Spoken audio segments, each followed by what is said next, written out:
My name is Antell. I'll be with you for the next 20 minutes or so. I'm also joined by my colleague Lisa Rost. We both work for Aviva Health, and we're going to talk to you about mental health and the importance of mental health with regards to the workforce, and mainly focusing on what we've learned as an employer. So we're not here to talk about Aviva as an insurance company today. We're here to talk about us as a large employer and the journey that we've gone on and we're continuing to go on with regards to the mental health of our workforce. So I'm going to start by giving you a bit of a scale of the challenge in the UK. Lots of frightening statistics, which a lot of you will be familiar with, but probably just picking out a few that were really relevant to us as we set off to design our interventions. Lisa will then take you through what we've been doing in Aviva over the last 12-18 months, and then I'm just going to finish by perhaps giving a bit of what we've learnt and therefore where we would start. So if we were going to go back 18 months, what would we do first as Aviva based on what we've learnt and what's gone well, but also what hasn't gone well? So let's get into it. So shock of the day, mental health is a massive issue in the UK, right? Which I don't think was a surprise to anybody. It is also an increasingly worrying trend, especially for employers, large or small. We live very complex, fast-paced lives. We also have smartphones, iPads, all those sort of things, which mean for anybody in any kind of demanding job, they actually never leave the workforce anymore. So I'm sure most of us don't leave work at 5 o'clock and never check our phones or our emails until 9 o'clock the next day. So we don't get that natural sort of work-life balance that existed before that technology blurred those lines. And what that means is that a lot of people are losing that work-life balance, and they're starting to find that the levels of stress and all those sort of associated issues with mental health is starting to go upwards. Just picking out a few of the stats on the slide that you can see. The two that really stand out for me is you've got 26% of people who are saying they experience poor mental health and the fact that it was due to problems at work. So that's high in itself. But more interestingly, to the right of that is 54% say it's about both work and at home. So the real complexity of mental health is often it has multiple root causes. It's quite unusual for a single event or a single trigger to exist for an individual, which causes them to then experience a mental health challenge. And that can be at anywhere along that spectrum of feeling mildly anxious at work to having a severe breakdown and needing inpatient treatment. There is a very, very broad church of mental health challenges. So that for an employer makes it difficult because you can't identify that one thing that is happening and take some steps. It's much more complex and nuanced than that. The other piece to pick out is around the views that I suppose employees have. This is from a study done in 2017 by Mind, the mental health charity. So you've got 49% of people that are saying that their employer does support their mental health in some way. That's fairly high. That's probably higher than I would have expected to see. But then only 1 in 4 would feel comfortable talking to their manager about their mental health. Anyone who's in the room before, the really good speech from the guy from Nuffield Health talking about musculoskeletal issues. I don't think any of us would have a particular challenge talking about the fact we have a bad back to our employer, or I expect the vast majority of us will feel comfortable doing that. Only 25% of people in the UK are comfortable to say, I'm having a mental health challenge, I'm suffering some anxiety, or whatever it might happen to be. So again, if people aren't willing to speak up, if it's not okay to do that, it's going to be really difficult for an employer to actually understand what is the scale of my mental health challenge in my workforce and how can I take some action to address that. Here are some extremely large numbers. I kind of glaze over once you get over £1 billion.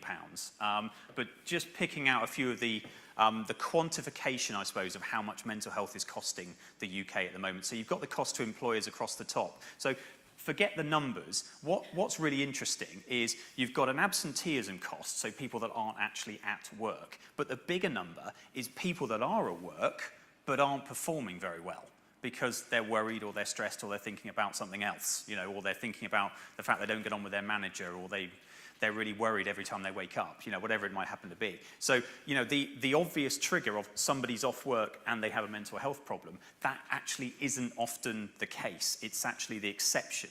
So your mental health challenges are much more difficult to spot than that. And you've got a huge cost of people leaving their employer because they feel that they are exacerbating that mental health condition that they may particularly have. And that could be the employer getting rid of them or that person going to another job. And then you've got the broader cost to the economy. And again, so lost output is a kind of opportunity cost that was quantified by this report, in effect saying the lost additional products and services that could have been developed because people were either absent or not efficiently productive at work. The NHS cost, so £3 billion, NHS budget is about £120 billion this year.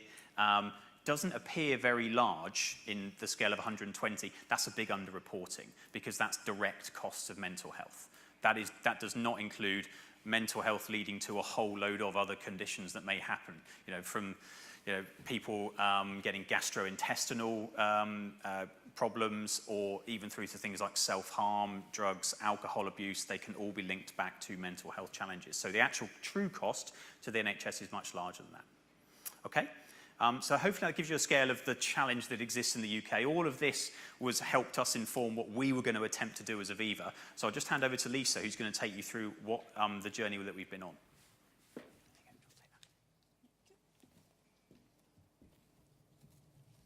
Morning, everybody. So as Ali said, I'm just going to share a little bit with you about what we've been doing at Aviva over the last 12, 18 months or so. So we'll just talk through that in a bit more detail. So talk to you a little bit about our experience at Aviva and some stats here. So as Ali's already done, he's given some context more from a UK perspective, but I thought it might be helpful to share some of the numbers that we've seen in our own organisation. And as you'll know, large corporate organisation, I don't think our experience is very different to other large corporate organisations. Total employee base of around 16,700, something like that in the UK, and approximately half of those taking an absence during 2017. And what we also know is a lot of that absence is related to mental health as well. So for us, like many other organisations, mental health absences and challenges that employees face is significant for us. What we know, though, and this data comes from a variety of sources. So some of it comes from absence data. We also run employee engagement surveys, as I'm sure a number of you do as well. And we're trying to understand what some of the root causes for those mental health challenges are for people. And what we are seeing, to Ali's point slightly earlier, I suppose, is that the numbers of people saying that work is the direct contributor is not massively high. And we know that, as Ali said, lives are busy, they're fractious, they're full on, we don't have any breaks. And actually it's more about the other challenges that we face in life that can manifest themselves. So whilst we do have some challenges for people where it is directly linked to what's happening to work, it's not the overriding contributor for them. We also know that if you look at the average number of days for an individual mental health absence, it can be quite long. So in the total, we've had 55,000 days of absence for mental health in 2017, which gives us an average duration of 38 days, which is significant. So it's almost 2 months of absence for an employee taking that. So it's hefty, and we need to do something about it. So what are we doing at Aviva? This is our picture of the wellbeing programme that we launched in Aviva to our employees in May last year. Not all of this is new. So we had a number of things that we were doing like any other organisation. And I guess what we've tried to do is join it all together and create it as a programme that is designed to be holistic. It's designed to be integrated. And the main reason for that is that we realise that you can't necessarily compartmentalise parts of your wellbeing, that all sorts of parts of our lives interplay into wellbeing, and it means different things to different people. What I would say, I guess, for us is, so in launching it last year, timing was right for us. So where we were as an organisation, it felt like it was the right time to do this. We'd moved from a fixed phase in our business to grow. It's the right thing to do, and we had senior leadership support for it. And it was kind of designed, it also had kind of 3 strategic pillars to it, one of which is around early intervention, prevention. And as the guy who, for anybody that was here before talking about data and insight is really important to us, because we want to use that data and insight to inform what we should be doing going forward. So if I just take you on a very quick walk around our wellbeing heart, it's focused on 4 key pillars in terms of the support and the offerings that we have for our employees. The purple one around the outside is Be Healthy, and that's focused on people's physical health. So trying to encourage people to look after their physical health. And of course, this isn't just at work. This is about all of us as people in every part of our life. But what are some of the things that we could do to help people improve their physical health? The kind of blue colour around the other side is Be Secure. So that's focused around financial health and well-being. So that we know for a number of people that managing finances and budgets and things like that can cause mental health challenges for people and other kind of wellbeing challenges. So we've recognised that actually trying to do what we can to help people support their financial wellbeing is important. And then we've got Be Mindful, which is focused on mental wellbeing. So we've got some interventions in there which are designed to help people with mental health challenges that they may have. And then finally, we have a pillar called Be Awesome, and that's recognising and speaking to actually that what we do socially and for our communities also is a significant contributor to people's well-being. So I'm sure lots of us do all sorts of things, but there's a real buzz that you get when you're giving something back somewhere along the line, and we're trying to encourage that within our own employees as well. So focusing on what we're doing, particularly from a mental health perspective. So if I just share a few things that we've been doing in our Be Mindful space. So we've got group income protection, and a number of you, some guys have come and speak to Ali and I on our stand, so a number of you will have that. And what we're seeing from that is that quite a lot of people are being referred because they have mental health challenges, and that's allowing us to get to our employees really, really quickly, and hopefully prevents them from having an absence in the first place, which is what we want to do. So we know that that's a really good tool for us, and it gives us really good data. We've run mental health training sessions for all our people leaders. So we're fortunate to have clinicians in our business. Ali and I both work in the health business, and we've got a number of clinicians, which is fantastic. So we've had them out and about across the UK, delivering training sessions for all our people leaders. And what I'd say, there's been a bit of a pull from leaders to have that, because they're recognising in their teams that, you know, for them it's becoming challenging and more complex in terms of the things that they're needing to support their teams on. So having some training to help them has been incredibly helpful. What I would say, that's not training our leaders to be clinicians. That's about guiding them and helping them to know what's available to them, to spot the signs in their teams of things when people might be suffering, and kind of directing them to the right areas, so knowing what to do. But it's absolutely not about creating people as clinicians or counsellors or whatever it may be to deal with that. It's more about how can you spot the signs of it and where are the right places to go. We've also have an employee assistance program. Again, like many other large corporate organisations, we offer an employee assistance program, not specifically targeted towards mental wellbeing, but it is an opportunity and a place for colleagues to go to confidentially, where they have access to a variety of support, which might actually help them around all of those areas of wellbeing, actually. So you can access support around financial wellbeing and mental wellbeing as well. So promoting that in the organisation has been incredibly helpful to us. We've also thought about mindfulness. So I don't know if anybody, if you know much about mindfulness, but there's loads and loads of research about the positive benefits from it, and we've taken that quite seriously within Aviva. So we've had a number of mindfulness practitioners who've gone around the organisation, running workshops across all of our sites, trying to create communities within each of our sites that take that on and do mindfulness. I'm trying to do it with some of my guys. It's hard at times, Ali, isn't it, to get them to sit quietly for a couple of minutes, but we're working on it. But yeah, actually, I would say that that's been incredibly helpful. And we've also worked with an organisation called Headspace. I don't know if you've heard of Headspace, but it's an app that you can get on your phone. And we've given that to all our employees to be able to use that themselves. And actually, what that's been really helpful, we've had fantastic feedback around that, but not necessarily just from employees, but from people saying, actually, I have got a teenage son who's had some challenges around mental health, and actually I can use the app with him. So it's fantastic. And the other thing that we've got is the Wellbeing app. we've got a demo of that on our stand, but effectively there are tools within there that allow you to create small kind of habit changes and behavioural changes in what you do that try and improve your well-being overall. And there are links in there to mental well-being. So for example, you could choose to focus on sleep, for example. That was mine actually. How do you sleep better? And it just gives you some tips and some actions to help you do that. So using our wellbeing app and giving that to employees has given them an opportunity to help focus on some areas of their own well-being. So that's a whistle-stop tour.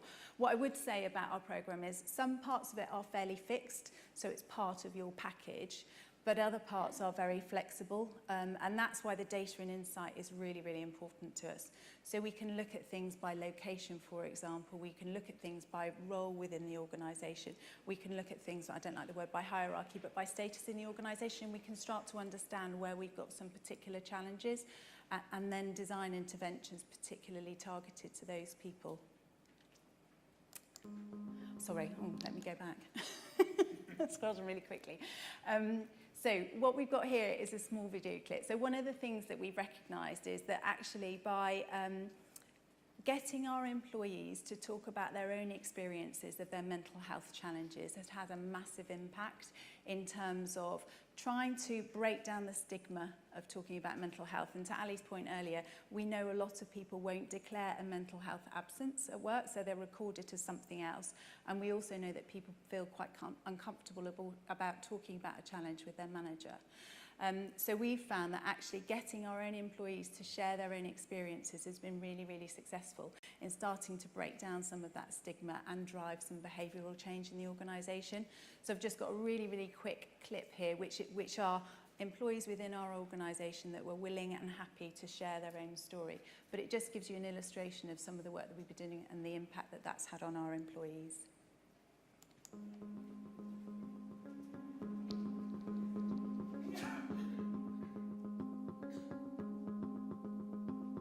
Aviva have been brilliant with me and my mental health. Straight away they referred me on to Chip, onto the wellbeing guys, and said these are the people that can help you, are all trained in this area.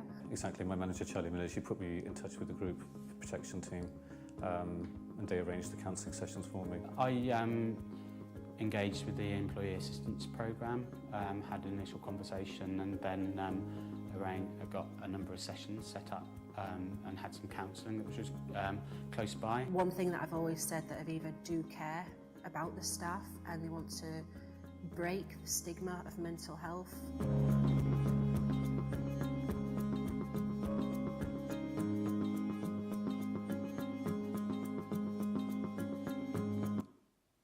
Okay. So in the last couple of minutes, thanks Lisa. So we wanted to kind of sum up a lot of the work that we've been doing and perhaps leave you with a bit of a steer as to where you might look to start. So regardless of where you are on your, I suppose, your journey of understanding and attempting to manage mental health. So we've learned quite a lot. There's been some things that haven't worked, some things that have worked extremely successfully. What I would say is the single most important thing that Aviva has managed to do is to make it okay to talk about mental health.